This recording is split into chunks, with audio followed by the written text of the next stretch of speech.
এদেরকে আসলে কে চালায়? এরা কি নিজে নিজে এসব বলে, নাকি কোথাও থেকে রিমোট কন্ট্রোলে তাদেরকে চালানো হচ্ছে? না দিল্লির রিমোট কন্ট্রোল? আমার তো সন্দেহর জাগে। এরা সকালে এক কথা, বিকেলে আরেক কথা। 11ই আগস্ট 2024 সালে উনি আইসা বলল ছাত্র জনতার বিপ্লব, এটা দেশে নজিরহীন বিপ্লব। আবার 13 এসে এসে বলতেছে, 13 এপ্রিল 25 এসে বলতেছে না এটা বিপ্লব, সামাজিক বিপ্লব নয়।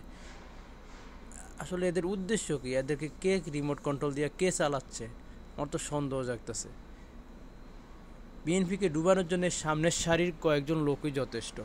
এদের কারণে বিএনপির জনপ্রিয়তা দিন দিন তলানিতে যাচ্ছে। এরা আসলে এদের জন্মের ঠিক নাই, সকালে এক কথা, বিকেলে আরেক কথা। এরা আসলে কি বুঝে বলে না না বুঝে বলে, আমি সেটা বুঝতেছি না। জনগণ কি তাদেরকে থুতু ফেলাইব? থুতু ফেলবে কয়েকদিন পরে জনগণ।